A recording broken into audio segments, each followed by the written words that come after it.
agora esta chamada está sendo gravada. Amém. Pode começar. Meu Senhor, meu Deus, muito obrigado por reunirmos aqui, perante a Tua presença, procurando o Teu amor, procurando as coisas lindas que o Senhor tem, pessoal do Senhor, coisas, tesouros escondidos em Teus coração, no Teu coração, que o Senhor abre para todos aqueles que procuram o Senhor, aqueles que sobe e desce em Teu coração, e procura entender o Senhor com sinceridade, com amor, não como teorias e conhecimento. O Senhor abre esse coração para todos nós. E estamos aqui reunidos mais uma vez, Senhor, em Tua presença, lhe pedindo que o Senhor venha dar esse pedacinho do Teu coração para nós, e nós venhamos a entender o Teu mover, sendo que isso é impossível para nós humanos, mas é agradável aos Teus olhos. Abençoe então o pastor Lucas nesse trabalho que ele faz, essas várias horas, Senhor, que ele passa sozinho, ele e o Senhor, procurando entender o Teu mover, procurando entender o Teu reino. E até às vezes parece que é umas horas não gratificantes, mas ele não vê o resultado, mas ele vai ver quando o dia chegar. Essas horas preciosas, esses diamantes coletados das pessoas que lhe procuram, a te conhecer, a ter esse amor pelo Senhor. E chegamos agora, o Senhor abençoe ele, mas essa reunião e a Liz e a casa dele que brilha desde o universo, brilha da terra, Senhor. O Senhor olha por cima do céu e o Senhor vê a casinha dele brilhando na terra. Abençoa então a Liz, abençoa o pastor Lucas com conhecimento, com inteligência, com sabedoria, com discernimento, que ele venha a falar as coisas do Senhor para o Teu propósito, Pai, somente. Em nome de Jesus, que a Tua mão esteja sobre essa reunião, derramando o amor do Senhor que sai direto do Teu coração. Espírito Santo trazendo para todos nós essa medida tão alegre, pois Ele está agora a mover com grande alegria aqui. Em nome de Jesus, obrigado por essa reunião. Obrigado pela Tua presença, Pai. Pedimos que o Senhor agora sentasse em Tua cadeira e ouvisse aqui, então, agora conosco o Teu mover. Em nome de Jesus, Pai, obrigado. Em nome de Jesus, amém, amém, amém. Amém, amém, amém. Então, irmãos, hoje nós vamos falar um assunto aqui que é sobre a cosmografia do céu, né? Porque eu estou tentando resgatar os pontos mais seguros, né, dessa situação, porque ela depende muito do que a humanidade sabe sobre a história, sobre a própria história. Só que nossa própria história é totalmente falsificada. Os museus esconderam ossadas de gigante, coisas referentes a Noé, coisas referentes a Adão e Eva. Hoje a minha filha me deu até um documentário de um arqueólogo assim independente, que ele não é cristão, mas ele sai tentando ver as brechas falsificadas, né, das descobertas, e parece que dentro da estrutura lógica que a ciência arqueológica criou, a antropologia, a arqueologia e a paleontologia e a teoria da evolução, eles têm aquele rigor de seguir aquela ortodoxia de colocar os fatos dentro daquele cronograma que eles já estabeleceram, né, pelas datas deles, e os eventos que eles consideram que são os factuais. E quando é bíblico, eles simplesmente escondem. Isso não é honesto nem um pouco. Eu sempre falo que se eu fosse um astrônomo e eu estivesse catalogando estrelas, e se de repente uma estrela surgisse na minha frente, eu tinha a obrigação de catalogar aquela estrela, não simplesmente ignorar, né? Então, quando a gente faz tratamento de dados e tem umas equações que a gente usa para fazer uma curva que passa por um gráfico, né? O pastor João deve ter feito isso na vida, o pastor Jones também. Você tem pontos, você faz uma curva, tem um gráfico. Às vezes é uma reta, às vezes é uma parábola, às vezes não. E aqui é aqueles pontos que ficam do lado de fora. Então você procura fazer uma curva que ajuste o maior número de pontos, né? E às vezes os pontos do lado de fora você não apaga. Você simplesmente faz uma discussão porque aqueles pontos estão do lado de fora. E o que os homens têm feito é escondido, que seria uma forma de apagar, as evidências que são ligadas à Bíblia, ou seja, que retratam a Bíblia. Isso não aconteceria se nós estivéssemos no século XVII, porque toda essa tendência veio do século XVII e XVIII para cá, né? Foi quando a ciência se apartou, né? Foi o evento dos Illuminatis. Os Illuminatis, pelo que dá para perceber, eram apóstatas, né? Pessoas que criam em Jesus e apostataram e geraram uma linha paralela e dominaram a ciência contemporânea, né? E até agora eles controlam isso, controlam as notícias, né? O poder político e o poder e o saber científico. E por detrás dessas cortinas que eles criaram, eles executam seus planos secretos, né? Com organizações secretas, né? Até nos Estados Unidos dizem que a NASA é só uma fachada para poder o serviço militar, a defesa, o Ministério da Defesa, fazer pesquisas ocultas e altamente secretas, como a Área 51 e outras áreas aí que estão nos Estados Unidos. E o Senhor falou que a destruição dos Estados Unidos é porque, secretamente, os militares fazem coisas piores do que está acontecendo lá no Putin e na Ucrânia. Ele já falou isso em 2 profetas. E os militares fazem coisas piores e secretamente.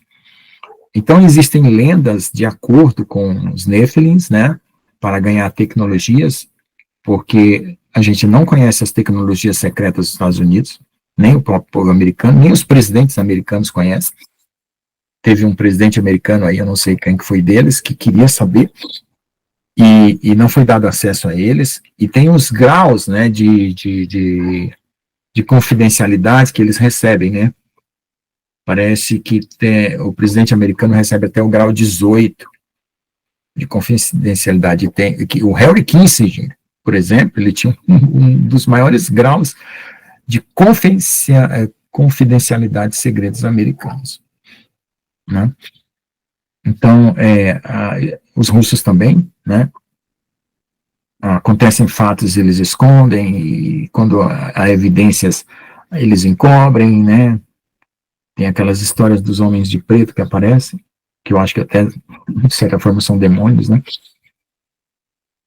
Tem um caso aqui no Brasil, que as meninas muito honestas, pelo depoimento delas, aquelas meninas de Varginha lá, ofereceram R$200 mil para a família para fechar a boca sobre as evidências que elas viveram lá, e elas honestas, falaram, não, a gente não precisa de dinheiro, nós somos pobres, mas somos honestos, nós não vamos. E apareceram os homens de preto lá, pedindo para elas fecharem a boca e dariam R$200 mil, elas não fecharam. Então, lá no Nordeste, tem 2 ditados interessantes que eu sempre falo aqui, tem vários, né, nordestino é cheio de ditado.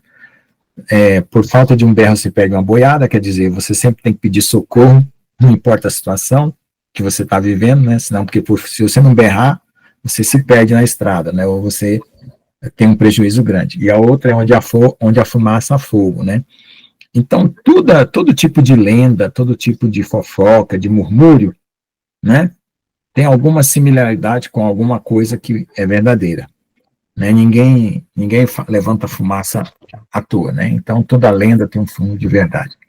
Eu, quando era criança, eu assisti um filme do Conde Drácula, saía apavorado para dormir, não conseguia dormir à noite, e de curioso, né? Porque criança faz essas coisas de curioso, não conseguia dormir à noite. E E eu comecei a desconfiar que as lendas tinham fundo de verdade, até que eu descobri que o Conde Drácula foi um rei, né, que existiu lá no leste europeu, que ele era sanguinário e fazia coisas terríveis, né?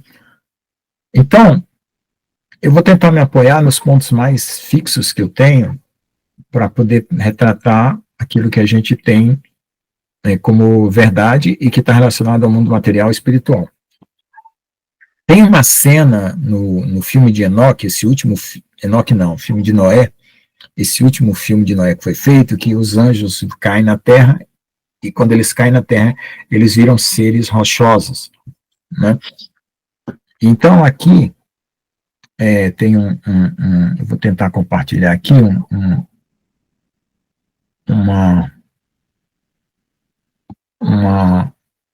um grupo que eu vou tentar aqui compartilhar para poder dar início ao tema de hoje, né? Vamos lá. E a Deus sabedoria aqui, que é um grupo chamado Raças de Gigantes, que está no Telegram. Eu estou compartilhando aí. E eles estão fazendo muitas vídeos de inteligência artificial. Vamos ver se... Não, aqui não está dando para compartilhar a tela. Vamos ver. Será que eu tirar esse pedaço aqui? Fica muito pequeno, né? Bom, vamos ver. Parar o compartilhamento. Será que eu consigo compartilhar isso aqui? Quando eu aumento a imagem, não aumento aí para vocês, infelizmente. Bom. Vamos ver aqui. Deixa eu ver se eu consigo. Tá ali. Aí. Vamos ver se entra essa janela. Não entra. Infelizmente não entra. Bom, eu vou ter que ir subindo aqui o grupo, tá? Então, aqui tá, a inteligência artificial está mostrando que as pirâmides do Egito foram construídas por gigantes, né? Porque não tem explicação essas pirâmides. E até a esfinge é mais antiga que as pirâmides. Não tem nenhum registro sobre como essas pirâmides foram construídas nos próprios registros dos egípcios, né? E as datas que eles colocam para o Egito, para a civilização egípcia, também não bate com a realidade, né? Então, eles acreditam que tem coisas antes do dilúvio. Então, tem todo um mundo pré-diluviano, que eu vou tentar pegar mais ou menos aqui, ó. Deixa eu ver, pegar aqui. As coisas mais... tem seres com cabeça de cachorro, que são registrados na história, tem essas espadas gigantes e tal. E tem essas rochas terríveis, assim, de... Só de olhar, você conclui que isso não é natural de forma alguma. Tem que ser muito estúpido para acreditar que isso é natural. Deixa eu ver aqui.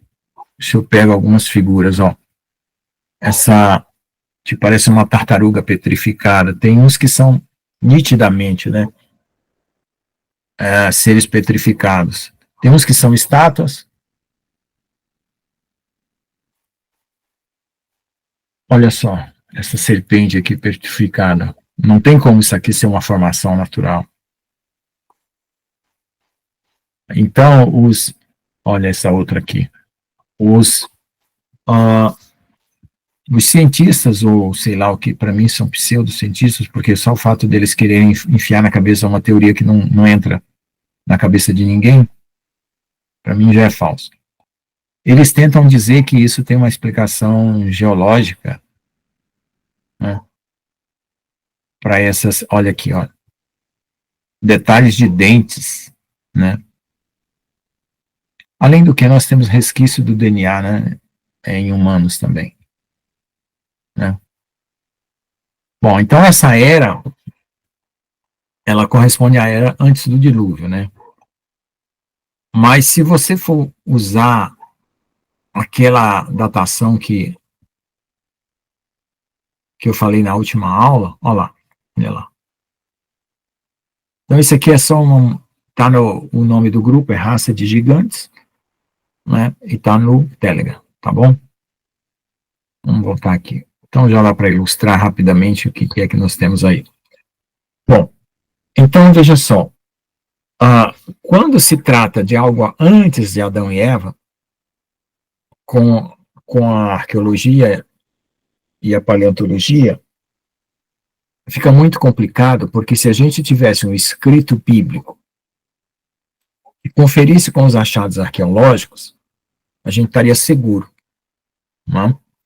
Porque é a palavra de Deus conferindo com o achado arqueológico. Então, nós temos só achados arqueológicos e nós tentamos inserir dentro do contexto da Bíblia o que é que deve ter acontecido antes, porque naqueles 6 dias, né, a gente já entende que Deus está recriando uma situação porque houve uma era anterior por causa do versículo 1, Gênesis 1, no princípio Deus criou os céus e a terra, tá tudo beleza, e a terra se tornou sem forma vazia. Então, por causa dessa diferença de situação entre o versículo 1 e o versículo 2, a gente entende que o versículo 3 em diante de Gênesis é uma remodelagem do cosmos, né? E então, como nós vamos passar por uma outra, brevemente, nós mesmos, os que estiverem vivos, vão ver isso, vão ver continentes sendo transportados de um lado para o outro, ilhas desaparecendo, aparecendo continentes do dia para a noite e o céu mudando. Nós vamos ver isso, né? Se não tivermos aqui, veremos lá do céu ou no arrebatamento, de alguma forma nós vamos ficar sabendo disso. Então, na aula passada nós fizemos uma sequência de datas com base num achado egípcio, né? Onde os egípcios pegaram e mostraram como se comporta a inclinação da Terra em relação ao zodíaco, né? E eu vou mostrar aqui uma figura para tentar me aproximar mais do que eu quero falar hoje, né? Para resgatar o máximo que eu posso dessa ideia de como Deus ele prescreveu tudo, né, nas estrelas, tá? E o inimigo, ele sabe que Deus fez isso e ele usa também desse conhecimento para tentar atrapalhar o plano de Deus, ou seja, existe uma guerra celestial de estratégias, né? Então eu vou compartilhar aqui, tá em inglês, deixa eu ver se tem uma em português. Não. Vai ter que ser essa em inglês também. Se eu achar outra, eu mostro. Espera só um pouquinho. Já vou passar para a figura aqui, compartilhar. Aqui. Então, vejamos. Então, a Terra, você tem que pegar uma linha entre a Terra e o Sol, e com 2 pontos você está em uma reta, aí você aponta para detrás do Sol, ou para detrás da Terra, qual é a constelação que o Sol se alinha, né? Se você pegar o estelário, deixa eu pegar aqui o estelário, você pega a hora do nascimento, que você nasceu, o dia que você nasceu, e você olha, né, por exemplo, 4 de novembro, né, onde estava o Sol no dia 4 de novembro, exatamente na hora que eu nasci. Deixa eu pegar aqui uma figura que vai dar para ilustrar bem. Deixa eu ver.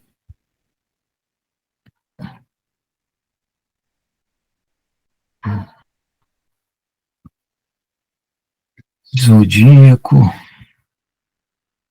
Tá aqui. Eu fiz para o Lauriberto, para o Lincoln, fiz para mim, fiz para todo mundo. Mas eles não quiseram saber. Aqui é Lucas, dia do meu batismo, mas cadê o Lucas no dia que eu nasci? Dia que eu nasci. Vamos lá.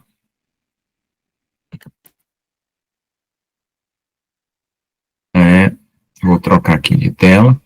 Bom, então, pegando essa figura e depois nós vamos olhar lá no estelar. Então, o Sol ele fica alinhado com a Terra, um mês para cada uma dessas constelações, né? E ele vai girando isso ao redor do ano, porque a Terra, a relação entre a Terra e o Sol, né, olhando o Sol parado, do ponto de vista de quem está na Terra, como a Terra está girando, vai sempre encontrar uma constelação no alinhamento, né? E o eixo da Terra, tá? Ele também aponta para essas constelações há 2.160 anos. Esse eixo ele aponta, ao mesmo tempo que o Equador aponta, o eixo também aponta, só que o Equador ele aponta mês a mês, né, para a constelação, e o eixo aponta 2.160 anos, que são as eras, né? Então, só para ilustrar, para não ofender ninguém, eu vou botar meu próprio signo aqui. Não vou fazer horóscopo aqui, não se preocupe. Eu só vou mostrar uma ilustração sobre uma situação que acontece com todo mundo, tá?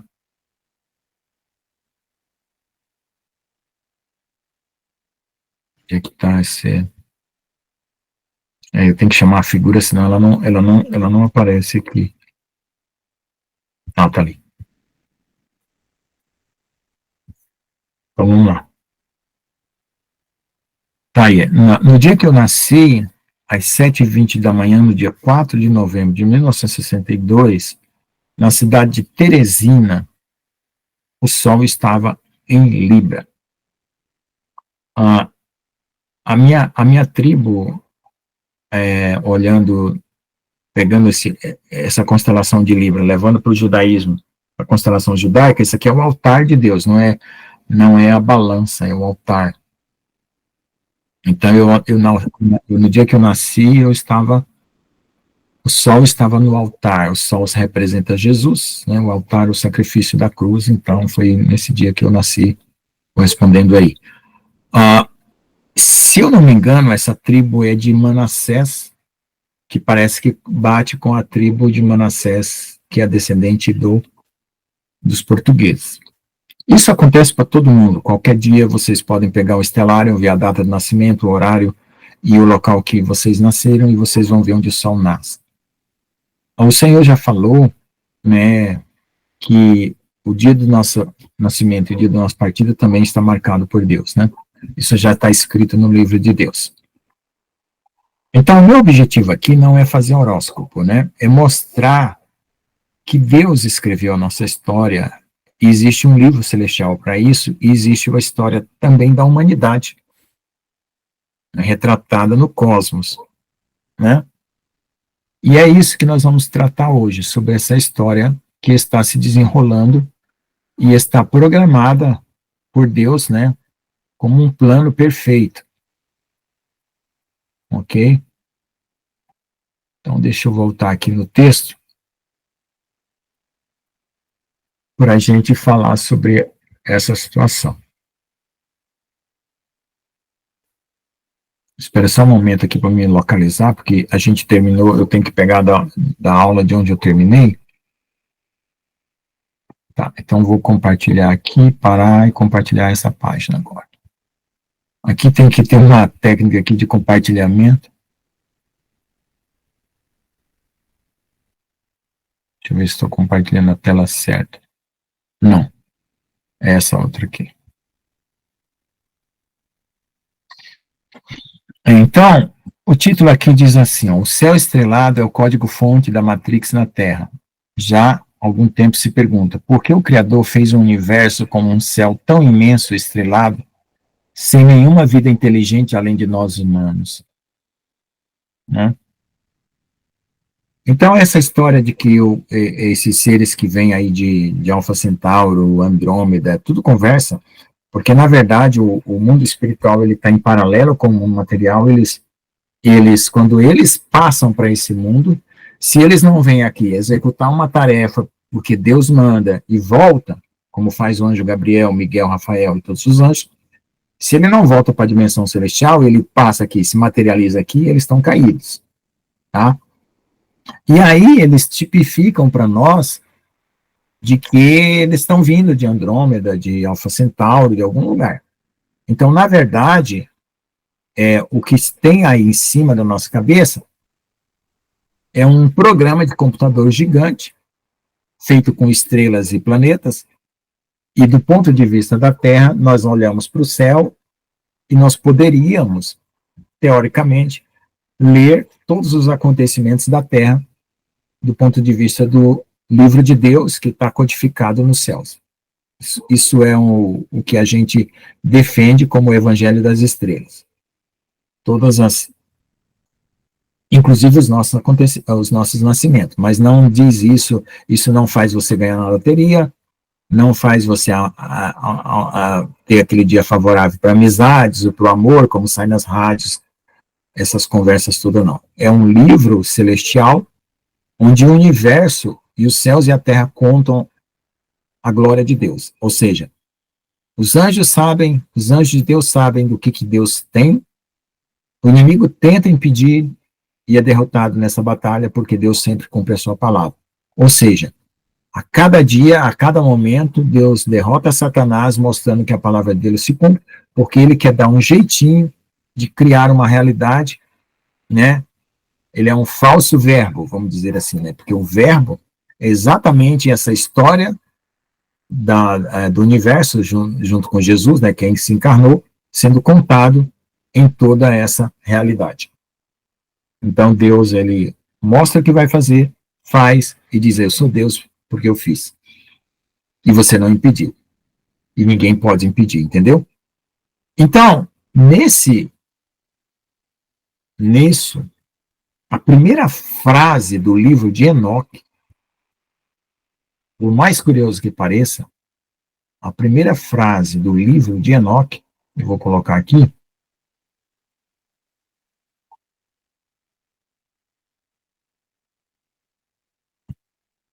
eu vou colocar aqui, deixa eu ver se eu acho que é a primeira frase do livro de Enoque.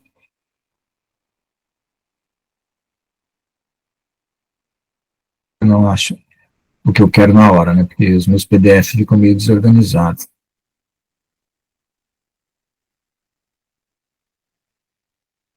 Já eu entro com a outra tela, tá? Deixa eu achar para não ficar rolando aqui na frente de vocês. Vamos lá, as bênçãos de Enoque aqui. Compartilhar essa guia. Vamos para lá. Então, no livro de Enoque 1.1, que eu organizei o livro de Enoque, ele diz assim, ó, essas são as palavras da bênção de Enoque, com a qual ele abençoou os escolhidos, que somos nós, né, os justos em toda a história da Terra, que devem estar vivos no dia da tribulação, que é o nosso tempo, que está determinado, quando todos os perversos e ímpios serão afastados. As palavras de bênção, as quais Enoque abençoou os justos escolhidos, que viverão no dia da tribulação, quando todos os iníquos serão removidos. Então eu vou colocando aqui quatro traduções, para poder comparar as traduções, porque o problema no livro de Enoque não é a veracidade, é o tipo de tradução, tá? Então esse livro já se inicia com as palavras de bênção aos justos, e fazendo separação entre estes e os perversos, que eles estarão vivos no dia da tribulação, procurando dar consolo aos justos para poderem suportar esse período da história humana. Né? Deixa eu ver aqui.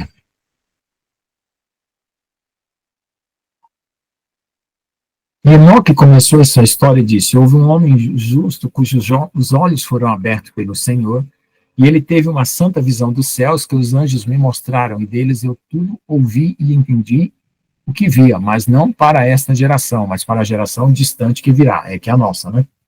Não foi para dele, mas é para nós. Enoque, aí tem de novo as 4 versões, né? E ele tomou a sua palavra e disse, Enoque, um homem justo, cujos olhos foram abertos por Elohim, teve visões separadas do Chamai, céu, ao qual os anjos me mostraram as palavras dos sentinelas e dos separados. Separados são santos, né? É outra tradução, tá? Então aí tem 2 traduções.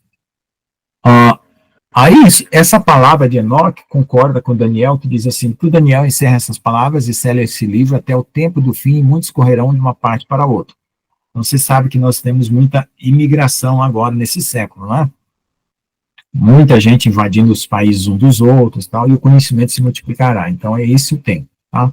O tempo de Enoque.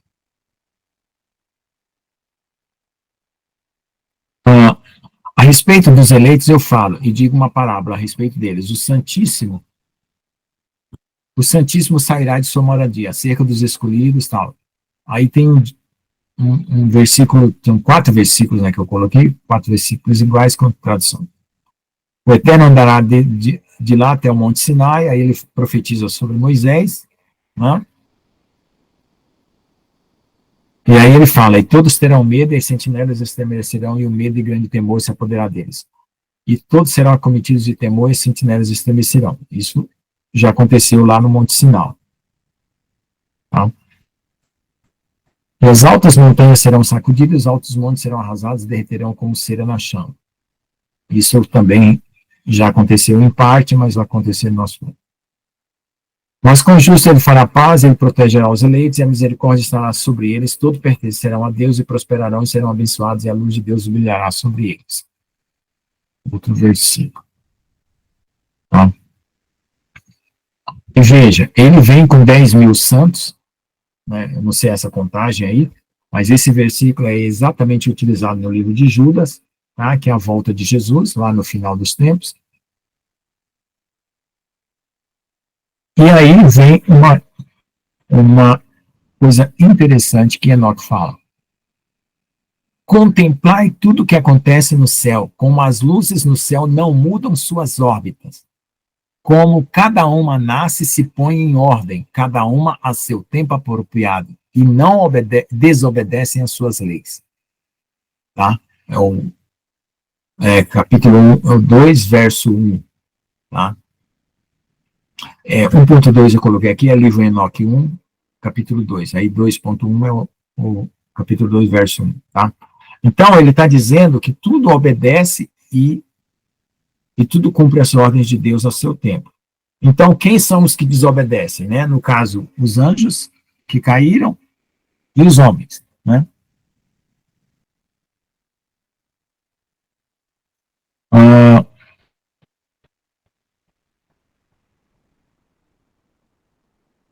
Deixa eu ver aqui, tem mais outra coisa. Considera a terra e entenda das obras que são feitas sobre ela, do princípio ao fim, que nenhuma das obras de Deus muda quando se torna manifesta. Considerai o verão e o inverno, como toda a terra está repleta de água, e as nuvens, o orvalho e a chuva estão sobre ela. Então, é outro versículo também. Tem esse aqui que eu quero ler. Todos os que estão nos céus sabem o que transcorre lá.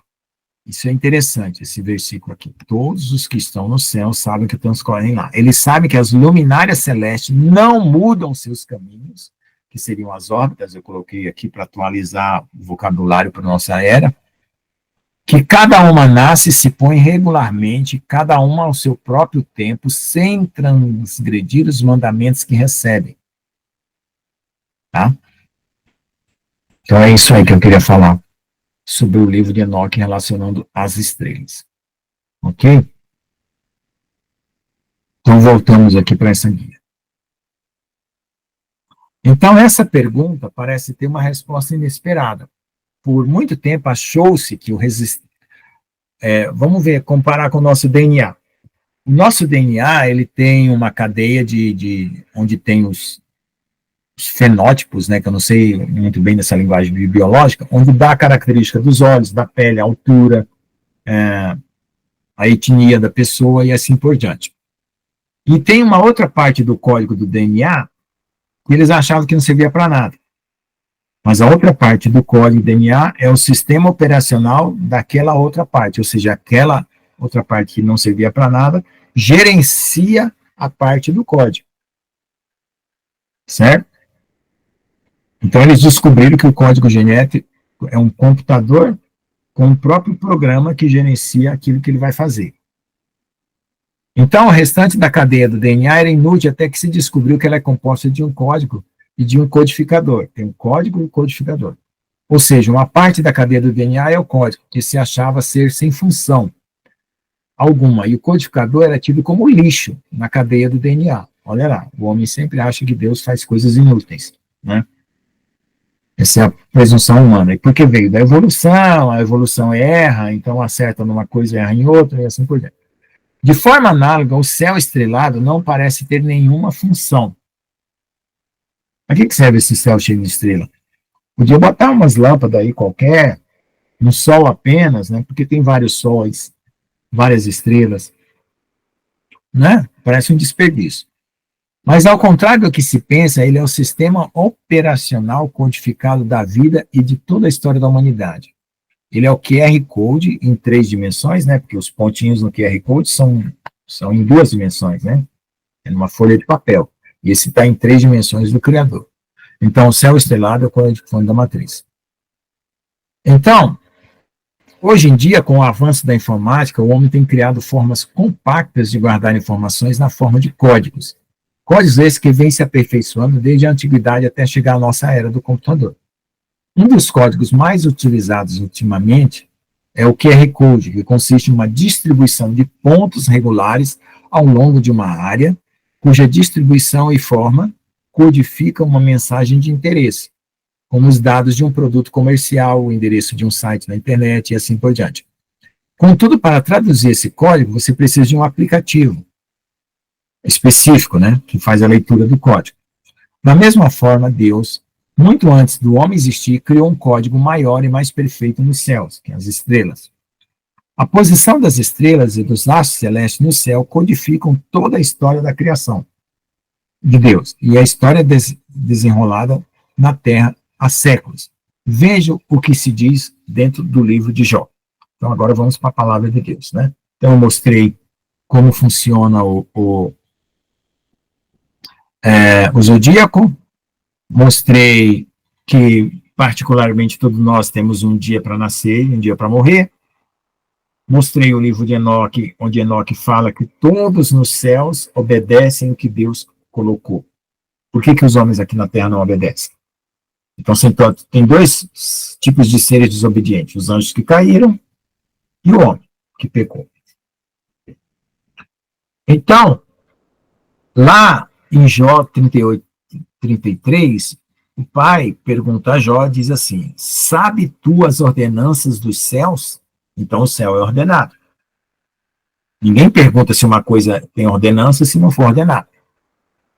Podes estabelecer o domínio dele sobre a terra? Então as ordenanças do céu dominam sobre a terra. Entenderam? Então, existe um evangelho nas estrelas. Por esse versículo aí, pronto. Encerra o assunto. Certo? As ordenanças dos céus estabelecem domínio sobre a terra. Então, está perguntando, Jó, você sabe disso? Então, foi dessa forma que nasceu a ideia de se usar a posição dos astros para fazer previsões sobre a vida humana. Ou seja, o inimigo pegou o código das estrelas e transformou num código falso para tentar prever a vida humana e gerou o horóscopo. Mas isso não era o que ele sempre distorce, né? Como o pastor João sempre fala, pega o que está certo e vai distorcendo. O inimigo ele não cria nada novo, ele distorce o que é de Deus. Distorce a família, distorce os valores e assim por diante. Contudo, o código de Deus não se destina a descrever a história de homens em particular, mas sim a demarcar os propósitos de Deus que são cumpridos por ele no seu devido tempo. Assim como as estrelas, também o Sol e a Lua foram criados para o propósito de demarcar os tempos e épocas determinados, que em hebraico se chama Moadim, que são as festas. Então, as festas, né, que nós temos aí as festas que Jesus cumpriu, elas são aquelas festas que Deus estabeleceu lá no Deuteronômio, no Levítico, né, nos livros do Pentateuco, para que ele pudesse cumprir as profecias, né, nos finais dos tempos. Desde a Páscoa, né, pães ázimos, Pentecostes e agora o final dos tempos. Tá? Então, nós temos aí, né, quando você olhar para cima agora, você vai ver, né, você vai ver que você está dentro de um gigantesco computador. Né? E é assombroso. Quando você olha para o céu agora, a partir de hoje, vai cair temor no coração. E um temor muito grande. Que você está dentro de um gigantesco computador. Com um programa de fatos a serem cumpridos na Terra pelo Pai, por Deus. A volta de Jesus e assim por diante. É tanto que teve o sinal de Apocalipse 12. A Virgem, né? As 12 constelações, as 12 estrelas na cabeça. Então, isso aí foi uma profecia, ou uma faceta, ou uma página, ou uma linha do livro que Deus permitiu que a gente lesse. Certo? Da história humana. Ou seja, isso foi traduzido em sinal, foi colocado no livro de Apocalipse, no dia 23 de setembro de 2017, acho que foi isso, esse sinal aconteceu. 7 anos depois, aconteceu o sinal de Esther, da mesma forma, né? E dá até para entender por que tem 2 vezes o sinal da Virgem, né? Porque tem Israel e o povo gentil. Jacó teve 2, Israel teve 2 esposas, Raquel e Lia. Então tinha que ter 2, o sinal da Virgem tinha que repetir 2 vezes. Tá certo? Então, nesse sentido, existe, de alguma forma, uma codificação da história de tudo que aconteceu. De tudo que aconteceu desde quando Deus criou os céus e a terra. Então, no princípio, Deus criou os céus e a terra era sem forma e vazia, e as coisas se desenrolaram, e quando Deus coloca o sol e a lua, ele já está localizando isso para nós, né? Porque para os anjos, antes do sol e a lua existir, a história já estava desenrolando, certo? A história celestial já estava se desenrolando, e quando ele coloca as estrelas, os luminares, o sol e a lua, e ele está apontando para a terra, ele já chega em nós, tentando mostrar através da palavra, ou mostrando, né, através da palavra dele, que nós receberíamos informações dos sinais daqueles astros que ele colocou no céu. Então, quando o Apocalipse fala que as estrelas cairão do céu, por que Deus derrubaria as estrelas que ele criou? Alguma razão tem. Se essas estrelas representam anjos, então Deus está derrubando quem? Anjos rebeldes. Então, quando o Apocalipse fala que as estrelas cairão do céu, seja ela na forma de meteoro, não importa, né? Se as estrelas são gigantes ou não são e como que elas são, não importa. Deus está mostrando uma linguagem celestial o que ele está fazendo no mundo espiritual. Então, o mundo não sabe disso. As pessoas do mundo não relacionam os fatos espirituais com os fatos naturais. Elas não conseguem relacionar. Ocorre um terremoto, elas não sabem por quê. Ocorre um furacão, um tsunami, elas não sabem relacionar isso como um juízo. E o Senhor quer que nós agora, nesse momento da história, nós profetizemos e anunciemos isso como juízo, para que haja arrependimento. Esse é o objetivo que Deus quer agora, de cada um de nós que vai testemunhar do final dos tempos, do Evangelho, do arrependimento.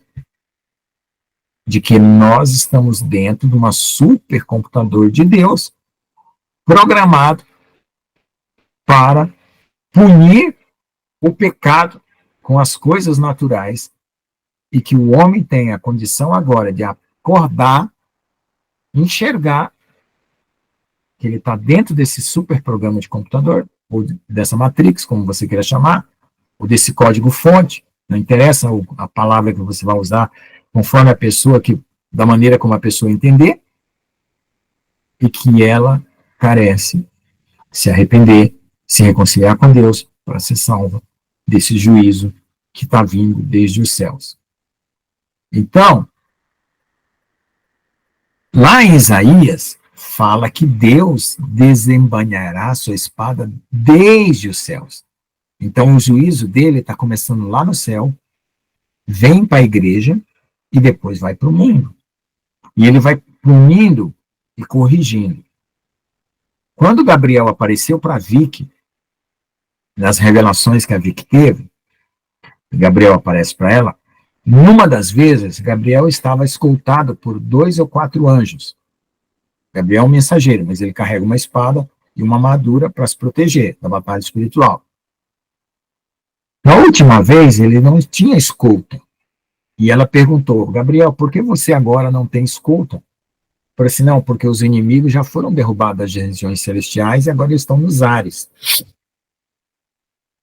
E agora está mais fácil o meu trajeto de lá para cá. E com isso, eu estou apenas usando a minha arma pessoal para me proteger. Mas eles serão derrubados dos ares da atmosfera de vocês na Terra. E essa semana explodiu na internet o número de aparição de seres, até objetos não identificados, no chão de aeroportos, pousados no chão de aeroportos. Essas últimas semanas aí. Ou seja, que Gabriel falou que eles estariam nos ares, já desceriam para a Terra, está se cumprindo. Apocalipse 12. E o Senhor já anunciou que o filho varão de Apocalipse 12, né, que é uma inversão, né, os anjos descem e os 144 mil sobem, e depois a igreja sobe, né, está aqui, ó, em cima da aula. Né? Com isso, o que a gente faz? Né? Coloca o nosso coração em ordem. Examina, né? Pede a Deus arrependimento, purifica o coração através do desejo de amar a Deus, de buscar o Senhor, de querer fazer a vontade dele, de ser obediente, para que Deus possa nos reintegrar nessa ordem celestial. Porque essa ordem foi quebrada lá no princípio, com Satanás, com os anjos, depois com os homens. Agora, Deus vai recuperando, né? Começou de cima para baixo, agora ele vai recuperando de baixo para cima. Ok? E a igreja, existem profecias que a igreja, ou a noiva, vai ocupar essa vaga que Satanás criou nos céus com 1/3 das estrelas. Né? Então, os santos, os salvos, os escolhidos, vão ocupar essas vagas para o reino celestial. E também vai ter 2 reinos ainda, né? O celestial e o terreno. Porque no princípio Deus criou os céus e a terra. Tá bom? Então, essa é a primeira parte da aula. Eu sei que ela é bem pesada, é assustadora. Eu falei que a aula não seria fácil hoje. E eu vou passar para a segunda parte, mas eu queria ouvir comentários, né? Se alguém tiver dúvidas, perguntas, gente que aprendeu de outra forma em outro lugar, quer saber, põe aí os comentários. Se não puder falar, escreva. E pergunte e vamos para lá.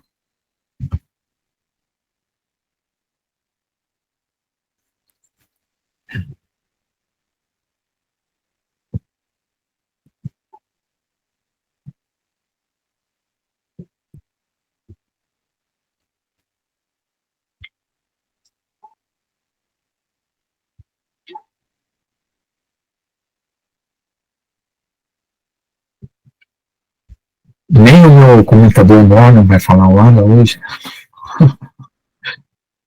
Pastor Jones. Amém, pastor. Não, isso. Mas é isso. Pancada no peito. Não, realmente, né? Eu também acredito, pastor Lucas, que Sei lá, você pode comparar a realidade que a gente vive, tipo um supercomputador mesmo, entendeu? Um super, né? Assim, né? Então, e a gente tá inserido aí, entendeu? Né? Nesse software aí, né? E com certeza, né? Software, né? Tá os dois juntos.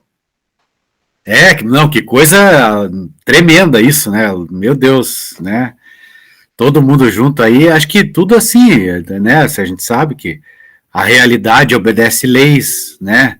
Aí tudo obedece às leis aqui de Deus, né? Tudo obedece leis aqui, né? A gente sabe, né? Como se fosse um programa de computador que obedece às leis, um computador obedece leis, né? Para poder funcionar, e aqui também, né?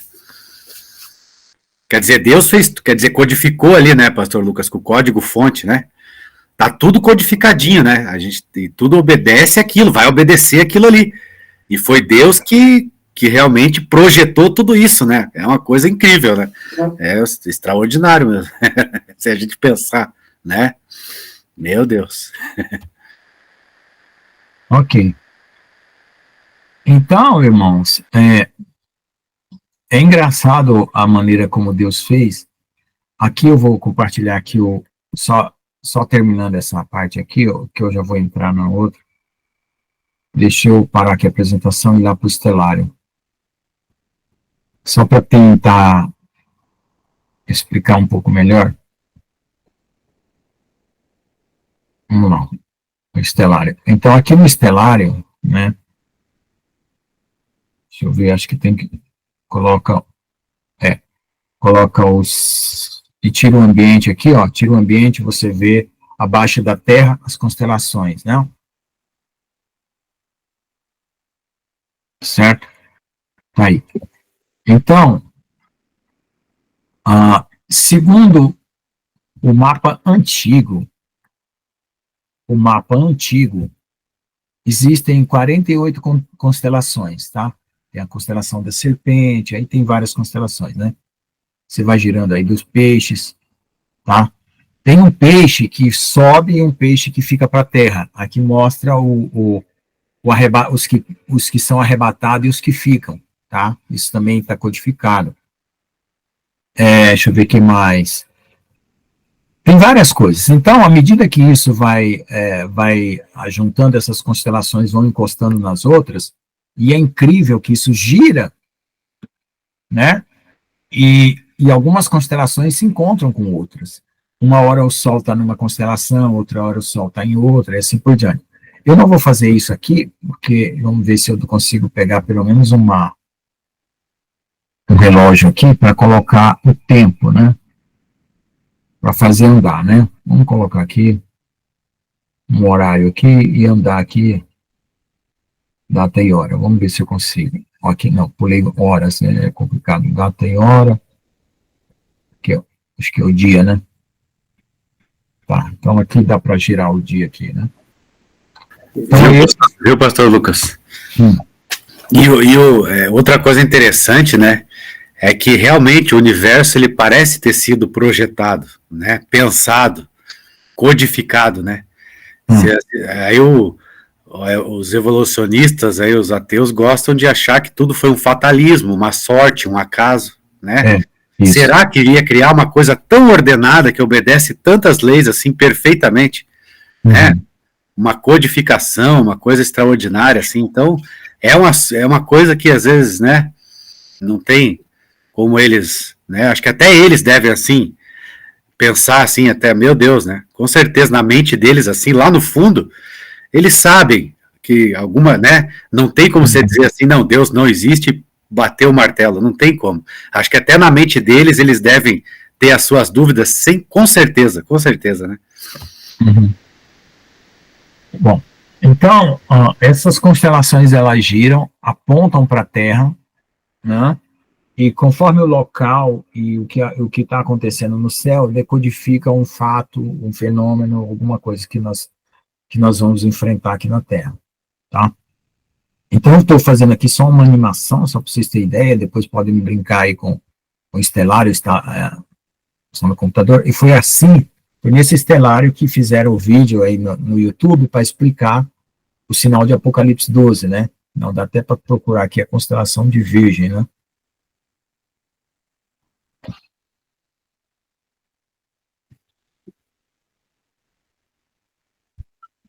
Deve existir, a irmãzinha está perguntando aqui. Não sei, eu pedi constelação de Virgem, eu não sei onde foi. Tá, peraí, deixa eu ver se eu acho aqui. Não apareceu. Bom, deve existir, irmã. A irmã perguntou. Vou parar aqui, vamos voltar aqui para aula.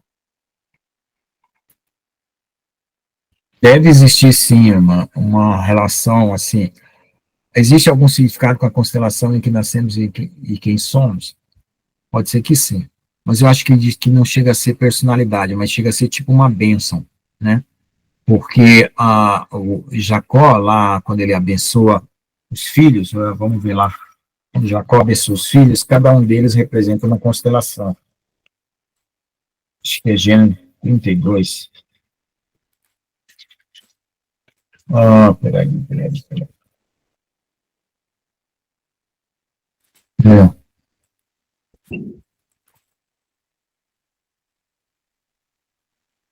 É. Sim, o Sol tá vendo qual é verdade.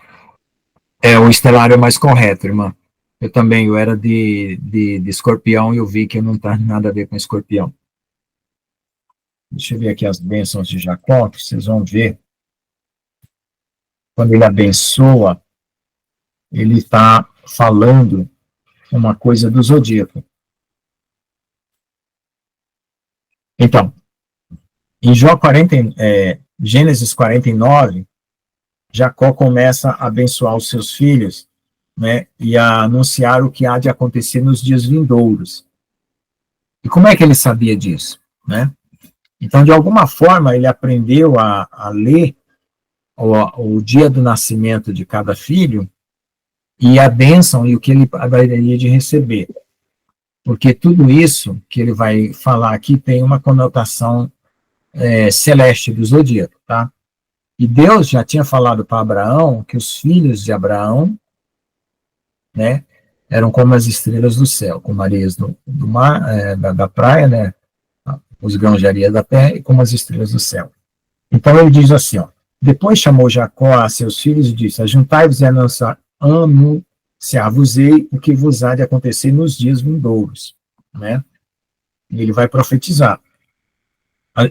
Ajuntai-vos e ouvi, filhos de Jacó, ouvi a Israel, vosso pai. Aí ele vai falar, Rubem, que é o primogênito, tu és o meu primogênito, minha força e o meu princípio do meu vigor, o mais excelente em alteza e o mais excelente em poder.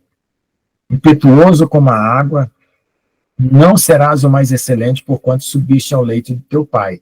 Então contaminaste e subiu à minha cama. Simeão e Levi são irmãos, as suas espadas são instrumentos de violência, porque eles mataram lá os filhos de Seir, lá no monte, por causa da Diná, que foi deflorada, né? E eles se vingaram. No seu secreto conselho não entre minha alma, com a sua congregação minha glória não se ajunte, porque no seu furor mataram homens e na sua teima arrebataram bois. Maldito seja o seu furor, pois era forte a sua ira, pois era dura, e os dividirei em Jacó e os espalharei em Israel. Né? Então eles ficaram espalhados. Então eu já sabia que as tribos iam se espalhar, né? Pelo menos essas duas. Judá, olha só. Porque Judá foi aquele que teve compaixão de José, né? Intercedeu por José, tentou, se colocou, né? Para que José não fosse morto e assim por diante. A ti te louvarão os teus irmãos. A tua mão será sobre o pescoço dos teus inimigos. Filhos de teu pai, a ti se inclinarão. Olha lá. Judá é um leãozinho. Existe a constelação do leãozinho, tá? Da presa subiste, filho meu. Encurva-se e deita-se como um leão. Existe a constelação de leão também. E como um leão velho, quem o despertará? Aí veja lá, o cetro não se arrebentará de Judá, nem o legislador aqui é a estrela Régulos, tá? Dentre os seus pés. Então, ele está dizendo aqui que a estrela Régulos, né, e o cetro de rei, né, que também parece que existe uma constelação disso, até que venha Siló. Siló é Salvador, é enviado, é assim por diante. E aí a congregação dos povos, tá? Então ele vai falando aqui, e tem sempre uma conotação um pouco do zodíaco, né? E outras passagens bíblicas também têm conotações do zodíaco, né? É só a gente ir procurando que a gente encontra, de alguma forma, esse evangelho das estrelas. Tá bom? Então, só para concluir essa parte, agora vamos para a segunda parte aqui. Eu vou só dar uma introdução, né? Porque depois a gente continua.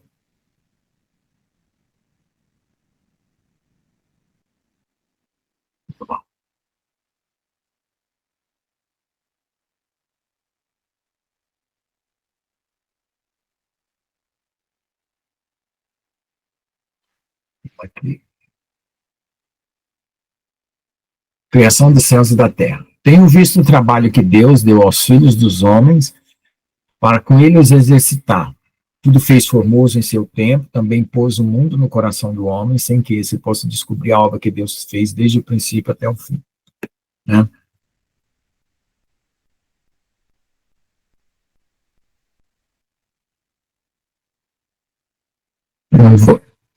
Eu acho que esse aqui tá. Esse aqui não. Vou para essa guia aqui. Aqui tem uma outra guia. Aqui. O início de tudo começa logo após a criação dos céus e da terra, com a habitação dos anjos no céu e na terra. Assim que Deus, o Pai, criou os céus e a terra por meio do seu Filho, não havia luz material, pois toda a luz que havia vindo do próprio Deus e dos seres criados por ele. Né? Então, o mundo, no princípio, era totalmente espiritual. Né? Assim que o pecado surgiu, o Pai criou a luz e fez a separação entre a luz e as trevas. E o universo material, como conhecemos, passou a existir como uma dimensão reduzida do mundo espiritual. Então, por isso que foi falado. Quando esses seres que aparecem aí dizem que vêm das estrelas, é conversa. Porque eles não vêm das estrelas coisas nenhuma. Quando eles se materializam aqui, é porque eles já caíram do céu. Ou eles se materializam ou porque caíram do céu, ou eles são os anjos de Deus que vêm aqui para alguma tarefa. Tá? Então, ao criar os céus e a terra, Deus não fez com que tudo funcionasse automaticamente. Ou seja, o céu e a terra, ele não é apenas uma máquina que, como um relógio que você dá corda e toca sozinho. Existem, né, seres espirituais que estão regendo tudo isso, tá? Pois se o céu fosse totalmente automático, não haveria necessidade de anjos e seria monótono. Então, Deus, ele gosta de delegar tarefas. Os céus foram formados por Deus a partir de uma série de potencialidades estáticas, ou seja, Deus criou as coisas e começou a, como é que fala? Movimentá-las por meio dos anjos, que precisava de gestores para movimentar os acontecimentos. Por esta razão, e de forma análoga ao que se pretende hoje com as inteligências artificiais. Então, o homem hoje está criando inteligências artificiais para gerenciar coisas. Né? Uma inteligência artificial pode gerir uma fábrica, a fabricação de automóveis, né? Pode ocupar a tarefa de muitos homens. Né? Uma única inteligência artificial, por exemplo, com robôs, né? Pode ocupar a tarefa de muitos homens. Né? Por isso que vai ter muito desemprego na Terra. Então, Deus fez esses seres inteligentes, espirituais, e agora que nós humanos estamos criando essas inteligências, mas Deus já criou elas primeiro, né? Deus criou seres para gerir o universo e repartiu com eles o seu poder, delegando a eles a responsabilidade de gestão dos céus. Essa ideia explicaria por que na cultura antiga se considerava um Deus para cada aspecto da natureza. Então, quando esses anjos caíram, como eles tinham ocupações no céu, e eles caíram aqui na Terra, eles se apresentaram como deuses. Tá? Pois se não houvessem gestores, não haveria maneira da ordem ser estabelecida, porque o ambiente criado era potencial, era só poderes, mas ainda não tinha a dinâmica, né, em si. Ou seja, os anjos, se os anjos não regissem determinados ambientes espirituais, nada aconteceria, pois o mundo por si só seria estático. O ordenamento das forças criadas por Deus precisava de regência de seres espirituais. Então, uma das coisas que a gente faz, que participa do mundo espiritual, que nós temos regência, é a nossa oração, né? Tá? Teve o anjo Gabriel falou para Vicky que eles estavam mais velozes, que eles estavam mais bem armados, né? E mais eficientes na guerra espiritual por causa das nossas orações aqui na Terra. E que algumas coisas foram mudadas por causa das nossas orações aqui na Terra. Tá? Essa questão de, por exemplo, o inimigo, ele vai lutando com argumentos, né? Então, ele leva o nosso pecado para acusar e ganhar direito sobre uma atitude que ele quer fazer por causa do legalismo que ele alcançou do nosso pecado, para dizer assim, ó, a humanidade está fazendo isso, então eu quero o direito de fazer aquilo. Mas a igreja, ela está aqui para impedir isso. certo? Então, com a besta e o falso profeta, nós teríamos o problema da tecnologia.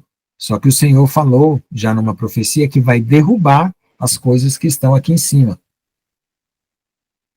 que são os satélites. Então, a internet que vai ficar na grande tribulação é só essas de fibra ótica que estão na Terra, nos cabos, né, da Terra, porque tem as duas internet, né, tem a Starlink, que é a dos satélites, né, eu não sei se tem outra empresa junto com a Starlink, se tem alguma empresa chinesa, nos ares, e tem as de fibra ótica aqui na Terra, que são os cabos que passam pelos mares. Com as guerras, eles tentam cortar os cabos para isolar um país e assim por diante, né? Então, o Senhor, por causa das nossas orações, a igreja orou, esses satélites não vão ser usados para perseguir o povo de Deus. Tá? Vão ser derrubados para a grande tribulação. Então, isso já alivia a carga pesadíssima, né, que o povo vai enfrentar aqui, por causa das nossas orações. Então, você veja o poder das nossas orações. Então, nós participamos dessa guerra celestial, né, os anjos participam, né, por causa de que tem anjos que batalham e tem anjos que gerenciam as coisas, né, e nós também participamos através das nossas orações. Então, eu tirei esses textos um pouco também daquele outro curso que eu tinha dado no princípio e no fim, né, e eu estou sempre fazendo um comentário e encaixando um versículo bíblico, ou eu pego um versículo bíblico e comento, tá? Então, vamos lá. Para criar o livre-arbítrio e liberdade, o Criador precisou criar um mundo de possibilidades abstratas. Então, Deus criou todas as possibilidades, mas as coisas ruins ele não tornou factuais. Ele não trouxe à existência as coisas ruins, mas que pudessem ser materializadas por meio de poderes latentes no universo, ainda que abstratas, né? Ele colocou um de seus querubins para guardar esse mundo dessas possibilidades ruins, tá? Vamos dizer isso, a fim de proteger a criação das coisas contrárias à vidas que poderiam existir. Então, se Deus programasse somente coisas boas, né, não haveria livre-arbítrio. Tá? Então, tem um filósofo que diz, deixa eu ver aqui onde eu estou. Espera aí, que eu estou falando do livre-arbítrio, né, que é a primeira coisa que está aqui. Então, para criar o livre-arbítrio, né, então Deus teve que criar possibilidades. E dar inteligência para nós decidirmos entre uma possibilidade boa e uma ruim. Certo? Por isso que o Senhor fala lá para Caim, o mal jaz à tua porta, mas eu te cumpro dominado. Então, as possibilidades boas e ruins sempre existiram. Só que nós precisamos amar, porque é pelo amor a Deus que você tira as possibilidades ruins e obedece. E essa obediência tem que ser por amor, né? Porque aí o amor, ele vem com o Espírito Santo e ele cumpre as leis automaticamente. Não é como regra, tá? A respeito da necessidade ou contingência da existência desses gestores espirituais, que são os anjos, né? E isso na teoria será tratado mais adiante. Então, a história do universo, ela começa aqui, ó. A história do universo na Bíblia começa com a seguinte frase: no princípio criou Elohim, né? A palavra lá em hebraico é Elohim, os céus e a terra. Então, quando ele está falando aqui, ele já está englobando tudo que existe no céu, tudo que existe na terra num único versículo. Não está falando de guerra celestial, não está falando de pecado, não está falando de nada. Certo? Então, criou Deus o céu e a terra. Como Deus é perfeito, estava tudo perfeito. O céu e a terra. Tá? Então, quem é que existia antes? Só Deus, né? Então, antes de tudo existir, né? Ou de tudo que a gente pode referenciar, quem existia era o próprio Deus. Então, essa primeira criação, né? Deus tirou do nada, como dizem alguns teólogos, né? E envolve a criação das coisas dos céus, né? nessa criação dos céus e da terra, tudo que há no céu, e as coisas espirituais e a criação das coisas materiais, né? Então, quando ele fala no princípio que é o Deus dos céus e a terra, aí você inclui tudo que tem no céu e tudo que tem na terra. Então, a criação dos anjos, dos arcanjos, as criaturas espirituais, a criação da água, do ar, a terra propriamente dita, né? Aí as presenças dos animais aquáticos vai vir só depois, para quando eles vão preparar a terra, Deus vai preparar a terra para os homens, os animais terrestres, né? Mamíferos e répteis, e assim por diante. Então, na filosofia, alguns gregos relatam que a criação veio do fogo, outros dizem que veio da água, outros dizem que veio do ar. Então, parece que se você juntar as 3 ou 4 coisas, né, está mais perto da visão que o Gênesis coloca, né, criação dos céus e da terra. No céu nós temos fogo, né, nós temos água, temos ar, né, e tem a terra também. Então, fogo, terra, água e ar, o conjunto deles parece ser mais próximo da realidade do que defender que tudo veio do fogo, ou tudo veio da água, ou tudo veio do ar. Então, após esse primeiro ato da criação, dos céus e da terra, com tudo que é espiritual e material, Deus, né, o Elohim, estava criando o universo sem a presença do pecado, ou seja, aquilo que Enoque falou, que todos obedeciam e obedecem às ordenanças do céu. Então, onde há obediência, não há pecado. Tá? Como ambiente sagrado para a manifestação às suas futuras criaturas. Então, Deus estava preparando os céus e a terra para habitar com suas criaturas. Deus desejava se expressar e fez isso através de sua criação. Mas do que isso? O universo foi criado para manifestar a glória de Deus. Então está escrito lá em Salmos assim, 19:1. Os céus manifestam a glória de Deus e o firmamento anuncia as obras das suas mãos. Salmo 19:1. Então, como que era o cosmos antes da queda? Então nós vimos na aula passada que a Terra, antes do dilúvio, tinha uma outra configuração. Certo? A Terra, antes do dilúvio, tinha uma outra configuração. Então, os céus, antes da queda de Satanás, também tinha uma outra configuração. Então, quando ocorre alguma quebra, né, algum pecado, Deus vem e restaura.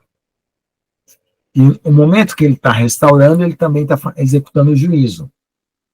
Então, agora, na vinda de Jesus, ele vai estar restaurando aquilo que já foi destruído pelo homem, vai criar um novo estado de coisas para o milênio, e ao mesmo tempo vai estar executando o juízo.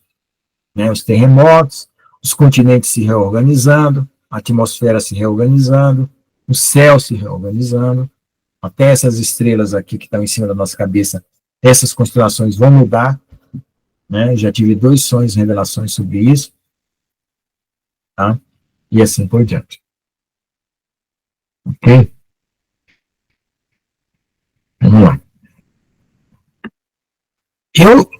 Eu parei de fazer a referência à ciência, porque eu encontrei muita inconsistência, né,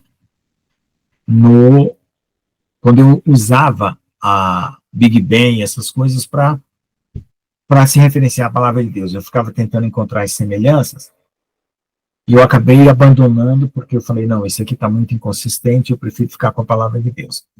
Então vamos ver aqui agora.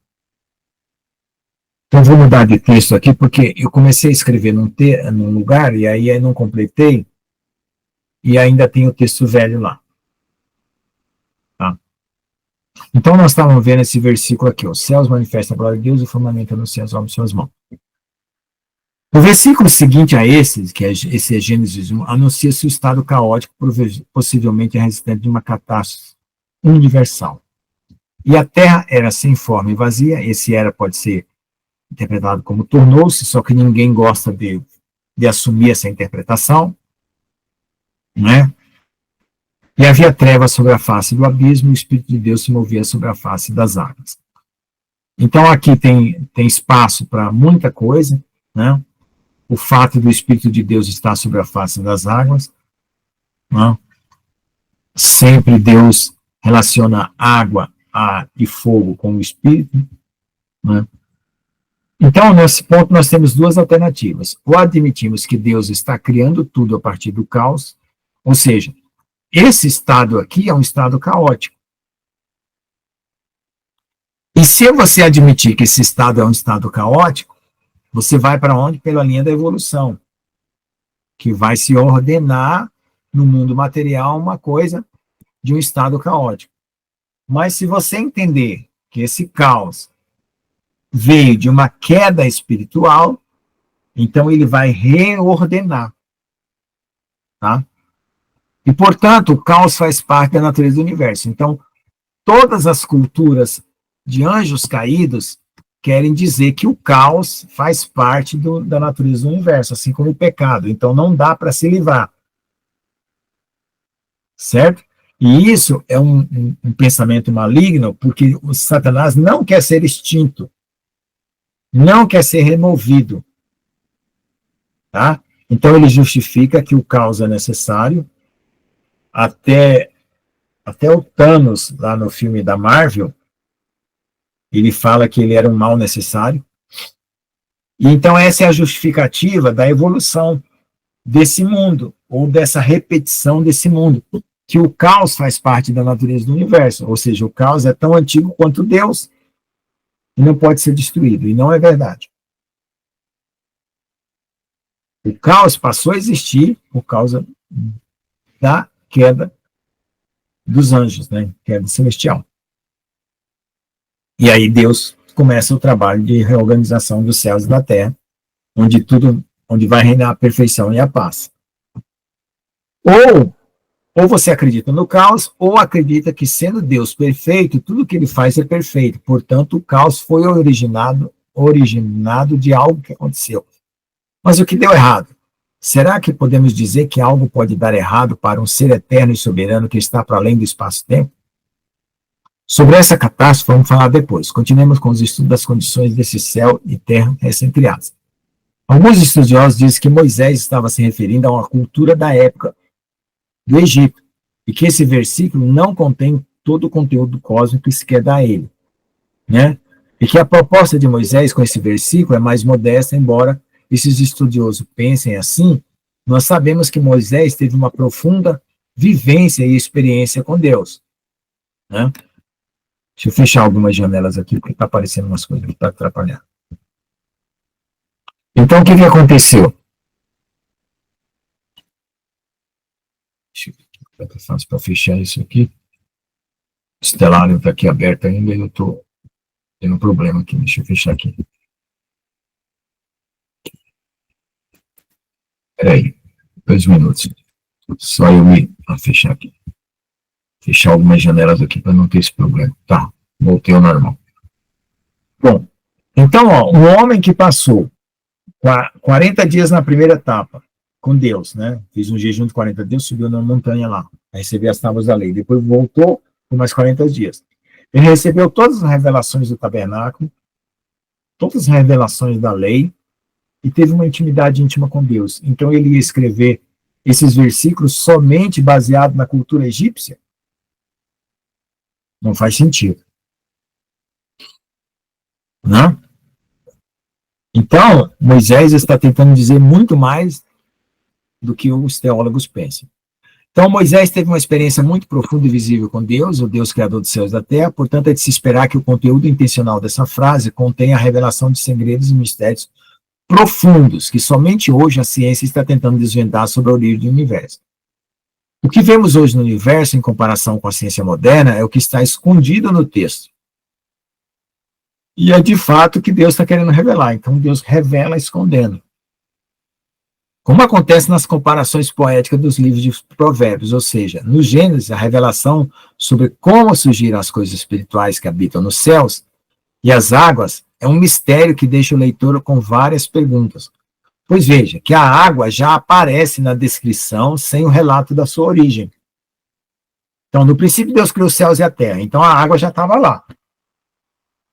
Porque céus, em hebraico, é Hashamai. Hashamai é céus, é as águas de lá. Então, as águas já existiam. Ele não diz assim, haja água. E aí no verso 2 diz, o Espírito de Deus parava sobre a face das águas. Então, o Espírito de Deus é eterno e as águas. Vem da onde? É um mistério que deixa o leitor com várias perguntas. Pois veja que a água já aparece na descrição sem relato de sua origem. Mesmo que para os antigos, né, lá no Oriente, as culturas dos anjos caídos, né, essas águas significavam águas primordiais que se referem às filosofias antigas. Na sua aparição repentina é curiosa e nos deixa essa pergunta. De onde vieram as águas a que o texto do Gênesis se refere? Os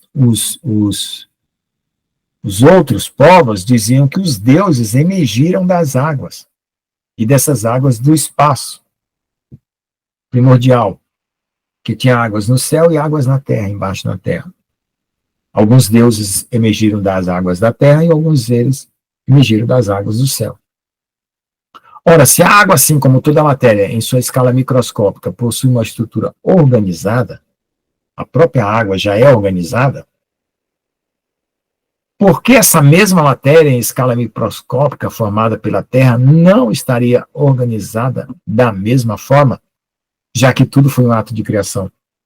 Ou seja, Deus cria os elementos organizados, mas o ambiente está em caos.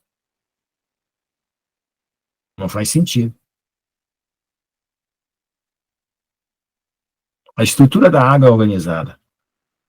Os átomos são organizados. E ele cria isso organizado e o ambiente é um caos. Não faz sentido. Mesmo que se colocarmos a criação da Terra na escala do Big Bang, porque a escala do Big Bang é aquela escala que diz que tudo começou do nada, né? E por si mesmo se gerou, sem Deus. E veio da desordem para a ordem. Basicamente é isso. Né? A ordem natural já teria possivelmente se estabelecido aqui na Terra. Então, ou seja, se você pensar que o Big Bang aconteceu, dentro da escala de tempo do Big Bang, já teria ordem aqui na Terra.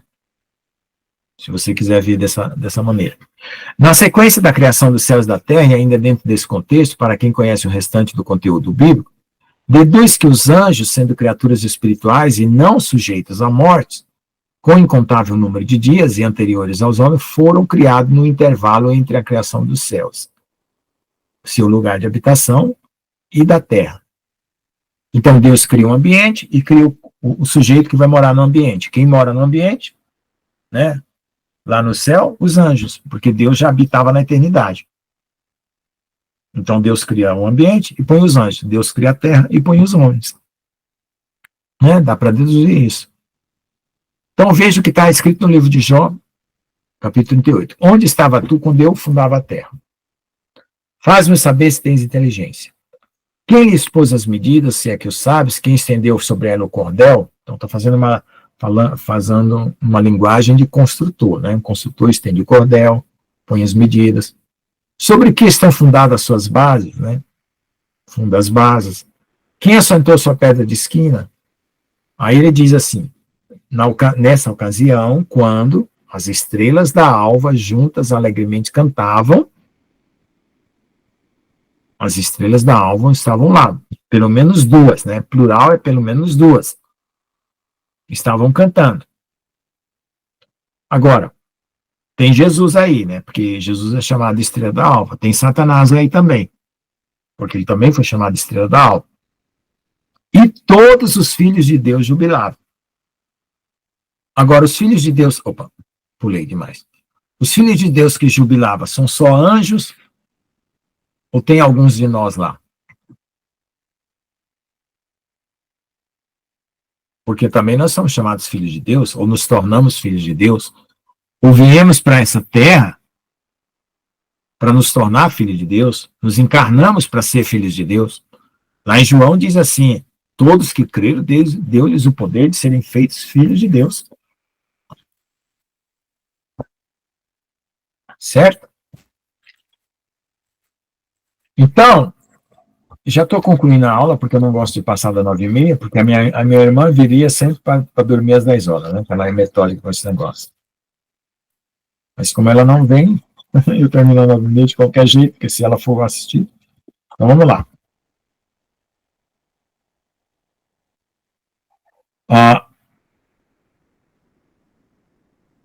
Ali estava a luz verdadeira, João 1,9, que ilumina todo homem que vem ao mundo. Então, essa luz verdadeira que ilumina todo homem que vem ao mundo é Jesus.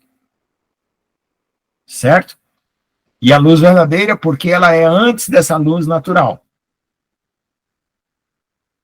E aquilo que eu falei. Quando Deus criou os céus e a terra, não precisava da luz natural. Porque ele era a luz. E esse homem que veio como luz verdadeira estava no mundo e o mundo foi feito por ele. Quer dizer, ele fez o mundo e depois vem para dentro do mundo. E o mundo não o conheceu. Veio para o que era seu. Quem era o que era seu? O povo judeu. E os seus não receberam.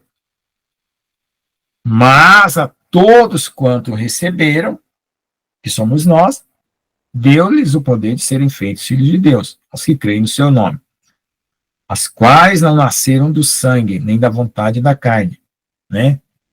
Aqui está falando sangue, é a descendência. Os filhos de Deus, eles não nascem por descendência de sangue, e nem da vontade da carne, que é o ato sexual, e nem da vontade do homem, de querer que um filho nasça, mas de Deus. E o Verbo se fez carne, como nós, né? E habitou entre nós, e vimos a sua glória, como a glória do unigênito do Pai, cheio de graça e verdade. Então, aí tem esses mistérios, né? Dos filhos de Deus. Quem são eles? Então, nós ainda vamos saber alguma coisa a esse respeito.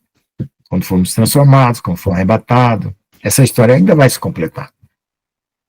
Veja que no versículo acima menciona que a fundação da terra houve toda uma medida calculada para que ela existisse da forma como existe, pois ela está fundada em bases firmes, no espaço e no tempo, que não pode ser deslocada. Logo, o tempo determinado para as condições dessa terra em que vivemos vai de Gênesis e Apocalipse. Então, existe uma escala de tempo para as coisas determinadas, que vai de Gênesis e Apocalipse. Não há como transladar a terra para fora do espaço-tempo de forma a invalidar o plano de Deus para ela. Então, a terra não se move do lugar e não se move do ambiente da criação. De forma alguma você vai conseguir tirar a terra daqui. Né? A sua pedra angular, a partir da qual se ergue a sua estrutura, que poderia ser muito bem o núcleo da terra. Então, a pedra de esquina ou a pedra angular poderia ser o núcleo da terra, pela linguagem que Deus está falando aí, né? Tá bom? Então, vamos encerrar aqui. Né? A gente entendeu bem o ambiente celestial, entendeu bem que Deus criou os céus e a terra, e aí nós somos os participantes dessa criação e também somos aqueles que estão no contexto, né, dessa criação de forma assombrosa, né, porque é assombroso você olhar para o céu e saber que você está dentro de um programa de computador onde tudo que está traçado para acontecer na terra está escrito nas estrelas, literalmente. Inclusive a sua vida. Então, entra aquele temor e aquele desejo, né, de que se Deus teve cuidado em tecer cada detalhe, nós somos privilegiados e tememos e amamos, porque isso a gente recebe um temor amoroso, né? É aquele temor amoroso, porque além do fato de ser grandioso demais para a gente, tem um amor, né, que é aquilo que foi criado para nos dar a condição que nós temos hoje aqui, né, a vida, e a vida eterna depois. Amém? Então vamos parar aqui o nosso assunto, deixar o Espírito Santo trabalhar em nosso coração. Eu vou parar aqui, salsando para ver a próxima aula, porque eu vou organizando o texto para a aula que vem, porque às vezes eu sei que algum assunto ficou faltando. Eu vi que eu falei muito de constelação da aula passada, e não mostrei as constelações, falei de pedras, do querubim, não mostrei as pedras, então eu vou completando a informação anterior, né, para que não falte nada. Amém, irmãos? Então, quem quiser comentar ou então orar, fica à vontade.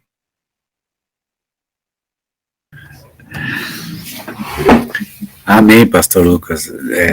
O que a gente vê é o seguinte, né, que todo, sabe, o ser humano, ele tem todo o seu conhecimento, né, que veio dele, né, muita coisa veio só dele mesmo, né, muita coisa que a gente tem aí, todo tipo de conhecimento e etc, né, que veio do próprio ser humano, né. Agora, a religião verdadeira, ela vem por revelação, né?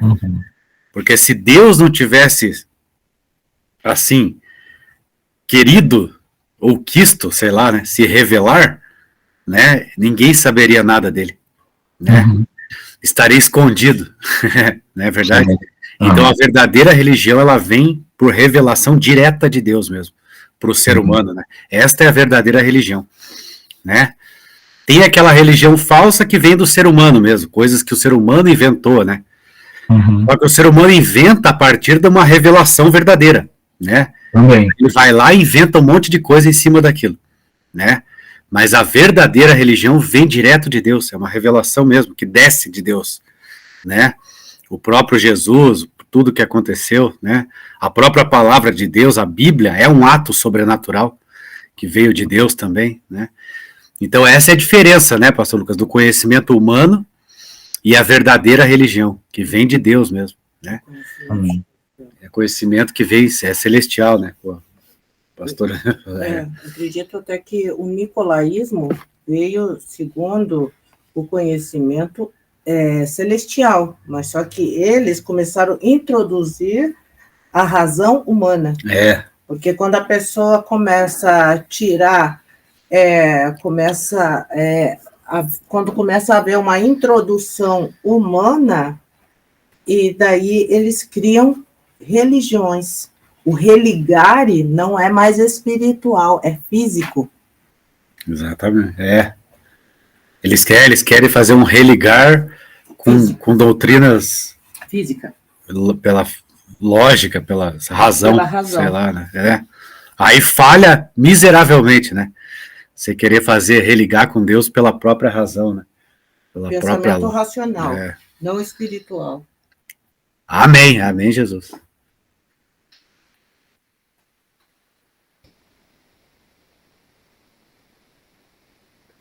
Nossa, acabei de saber que um grande amigo meu hoje faleceu no dia 5 de novembro, já faz um mês e eu mandando mensagem para ele.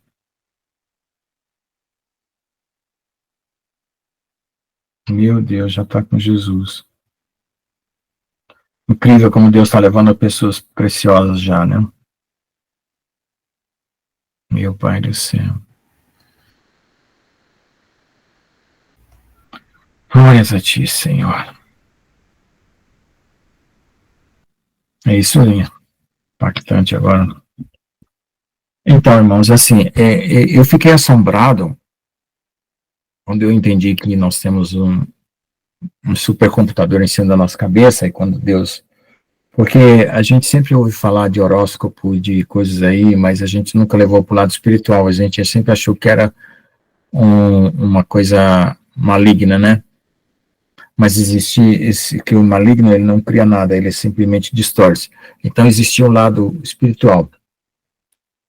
E eu tinha até falado para minha mãe que eu ia descobrir o verdadeiro horóscopo para explicar para ela, né? Porque ela compra o almanaque todo ano e fica vendo o que ela vai fazer, o que ela vai comprar, o que ela vai vender. Então, o que aconteceu? Eu fiz esse estudo e eu fiquei muito, assim, impactado com ele, né? E, além do temor, né, o cuidado de Deus em nos revelar, quando a gente vai caminhando profundamente no conhecimento de Deus, a gente aumenta o temor, aumenta o assombro, mas aumenta o amor também, e aumenta a responsabilidade, porque você fica vendo que você está como que entrando numa joalheria. Você não quer esbarrar em nada, senão você causa um prejuízo enorme, né? E não tem como pagar. Então, é assombroso nesse sentido, né? Porque eu penso assim, que lá no íntimo do nosso coração, o amor de Deus, ele ainda precisa atingir muito profundamente Porque todas as mudanças que nós almejamos em nós mesmos depende desse amor. E esse amor, ele está prescrito em tudo que Deus criou. Né? Nas estrelas, nas plantas, na árvore, nos rios, nos lagos, nos acontecimentos da nossa vida. Tá tudo aí. O que nos falta é sabedoria para ler isso, para ler esse livro, que é a criação, e o livro que é a palavra que um vai comunicar com o outro. Né? Então, mesmo sabendo que houve uma situação difícil, pela qual toda a criação está passando, mas que Deus preparou o nosso retorno, né? Porque quando Deus fala de salvação, Ele está falando de casa, de filho, de morada, de retorno, de seu lar.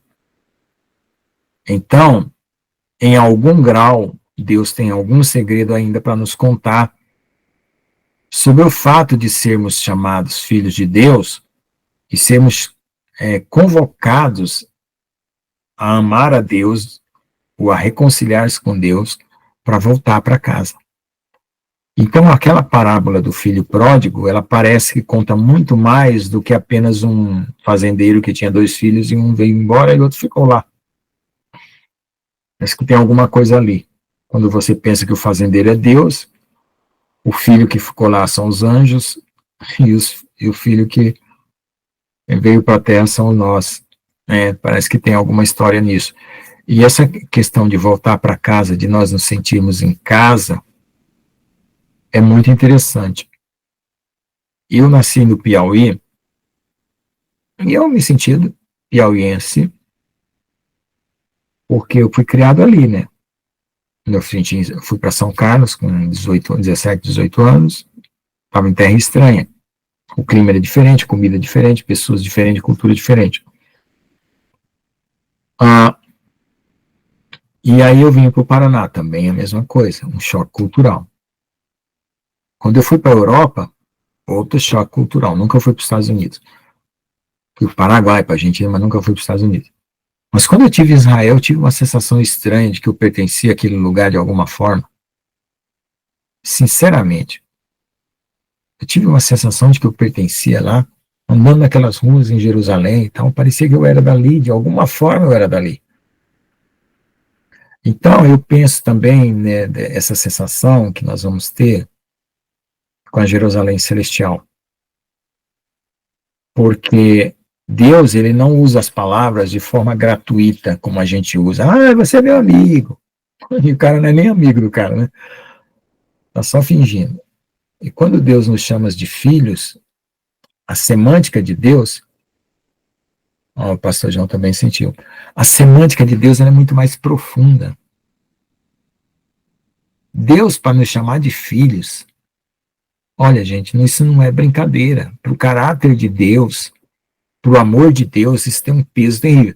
Porque, veja só, qual é o peso que as palavras têm para nós, em sociedade humana, pelo caráter de uma pessoa? Se o cara não tem caráter, a palavra dele não tem caráter, não tem peso. Né? Basta olhar para o nosso governo, que a gente já sabe exemplificar muito bem isso. Então, como é que a gente aprendeu a respeitar o nosso pai e nossa mãe? Pelo caráter que eles demonstravam para nós. Então, se Deus tem um caráter eterno, firme, perfeito, santo, irrevogável, imutável e amoroso acima de tudo, então a palavra que ele fala, quando ele fala filho, isso é muito mais sério do que a gente pode imaginar. E é muito mais filho do que o pai falava quando falava para nós, filho e filha. Então, juntando tudo isso no contexto do que foi falado nessa aula, de que nós estamos num ambiente, então nada fica mais material, tudo é espiritual, e nada fica terreno, tudo é celestial. A nossa vida é celestial, o que está em cima da nossa cabeça é celestial. As dimensões que vão se abrir para nós é celestial. Então tudo ganha uma configuração diferente, porque o que faz você enxergar as coisas? É a tua consciência, a visão, a audição, os sentidos é só o aparato. É como você interpreta o que você vê que dá o sentido da coisa. E essa consciência espiritual, ela está se formando em nós. Por quê? Porque nós não somos daqui. Nós vamos ser arrebatados. Ninguém vai arrebatar ninguém que não seja daquele lugar, né? Quer dizer, que não seja de outro lugar. Então, arrebatamento é retirada súbita de alguém que não é daquele lugar. Por exemplo, uma pessoa é sequestrada, um filho nosso aí sequestrado, Deus o livre. Aí vem a polícia, né, e imobiliza o bandido por, sei lá, 5 segundos, 5 minutos, e entra um outro lá e tchum, solta as correntes e leva embora a pessoa. Por que fez isso? Porque não era daquele lugar. E o que o Senhor está fazendo? Acorrentando o inimigo aqui na terra, derrubando ele dos céus, jogando aqui na terra, acorrentando ele para tirar o povo. Então, essa consciência de que nós não somos daqui, que nós temos que nos preparar para a volta de Jesus, que existe um lar celestial, existe um Pai celestial, que nós somos filhos celestiais, tem que crescer em nós. Porque isso é um desprendimento, sabe? É uma coisa assim, é como aquela borboletinha que está na lagartinha lá e vai se soltando do casulo. E a gente tem que orar fortemente para a gente cada vez mais adquirir essa consciência. Porque a gente vai vencer o medo da culpa, o medo, a culpa, e o desprendimento de soltar tudo daqui, sair daqui ó, peladão, como nós nascemos, e ser arrebatado, transformado no corpo celestial nessa brincadeira, porque os filmes de arrebatamento, sempre o povo deixa tudo, né? Cai o óculos, cai a roupa, e o pessoal some. Entendeu? É isso aí. Vamos orar? Quem vai orar?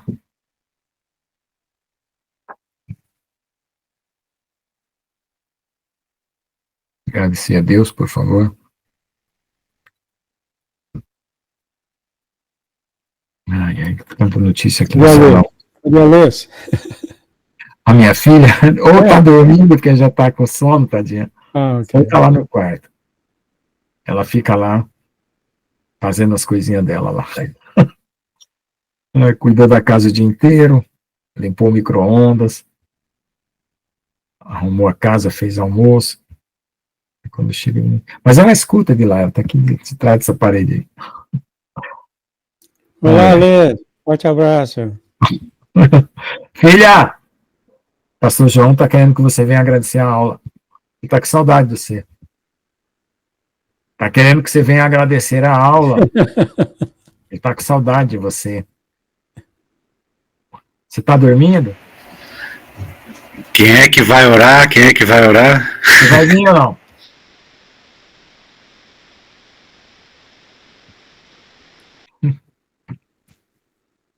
Conta para eles o que você fica fazendo no seu quarto, porque você é um mistério para todo mundo aí. Não, às vezes eu fico pesquisando coisa na internet, eu achei o canal que eu mostrei hoje pro meu pai, que falava das pirâmides e da inversão magnética, às vezes eu fico lendo coisa também, eu fico forçando... É um mistério o seu quarto, né? Não, é que eu fico forçando na internet. Ela adquire muita cultura, porque ela vai me ensinando cada coisa. Eu fico forçando na internet. Geopolítica, lugares, geografia, história. Amém. História de lugares. Ela é fascinada pelo Egito, então ela sabe muita coisa do Egito. Amém. Ela passa o dia assim. Quando ela não cuida da casa, não cuida dos bichos, né? Que tem 3 cachorros. Não cuida da casa, não cuida dos bichos, não cuida das plantas, tá lá no computador. Alê, você cuida dos bichos, dos cachorros e do pai também, né? Também do pai, que é o bicho maior. Ora aí, bom, filha, foi um prazer te ver, Alê. Agradece aí. É pra mim orar? Então tá. Não. Peraí, deixa eu abaixar aqui. Tá. Ó Senhor Jesus Cristo, amado querido Deus, eterno Rei, poderoso Senhor, amado querido Yeshua HaMashiach, obrigada, Senhor Jesus, por essas aulas, Senhor, que meu Pai está ministrando. Obrigada, Senhor, porque o Senhor está disponibilizando, Senhor, mais e mais conhecimento, Senhor Jesus Cristo. E como está predito, Senhor, na Tua palavra, Senhor, que o conhecimento se multiplicaria, Senhor. Obrigada, Senhor Jesus Cristo, porque o conhecimento está se multiplicando, Senhor, e nós conseguimos ver determinadas assuntos, Senhor, se repetindo ao longo de várias culturas no mundo, Senhor, e confirmando com os textos bíblicos, e os textos bíblicos confirmando essas situações, Senhor, essas citações, Senhor, que estão se repetindo na cultura, assim, porque a história humana, Senhor, passada, é cheia de pontos obscuros, Senhor Jesus Cristo, que muitas vezes foram tirados, Senhor Jesus Cristo, e aniquilados, Senhor, para que nós não percebamos, Senhor Jesus, que o Senhor é que nos criou, mas obrigado, Senhor, porque é um resgate, Senhor, não só um resgate da nossa própria história, Senhor, mas é um resgate cultural, Senhor, da nossa cultura, Senhor, que o Senhor nos deu, Senhor, e nós estamos resgatando, Senhor, e eu acredito que o Senhor vai nos resgatar por completo, Senhor. Amém. E que não é só uma obra, Senhor, de resgate dos nossos conhecimentos, mas também uma obra, Senhor, de resgate da nossa alma, Senhor. Amém. Obrigada, Senhor Jesus Cristo, porque o Senhor está nos mostrando, Senhor, mistérios que muitas vezes há 10, 20, 30 anos atrás nós nem imaginávamos, Senhor, nós nem sabíamos ou nem tínhamos a menor desconfiança, Senhor, mas o Senhor está revelando. Obrigada, Senhor Jesus Cristo, obrigada por isso, Senhor. Nós podemos perceber, Senhor, o teu amor, Senhor, e a tua consideração para conosco, Senhor. Obrigada por isso, que o Senhor venha estar nos abençoando essa noite, que o Senhor venha estar abençoando a todos que assistirem essa aula, que todos possam se sentir tocados, Senhor, por Ti, Senhor Jesus Cristo, e perceber que o Senhor é único, que o Senhor é magnífico e que o Senhor é onipresente, onisciente, onipotente, o único Deus, o único Senhor. Muito obrigada, Jesus. Em nome de Yeshua HaMashiach, oro e clamo. Amém. Amém. Amém, amém e amém. Boa noite, querida. Boa noite. A paz, amados. Deus abençoe. Deus Até abençoe. a próxima. Paz. Deus abençoe. Então agora eu vou desligar aqui, todo mundo vai cair da reunião. Você tem que parar aqui a gravação, né?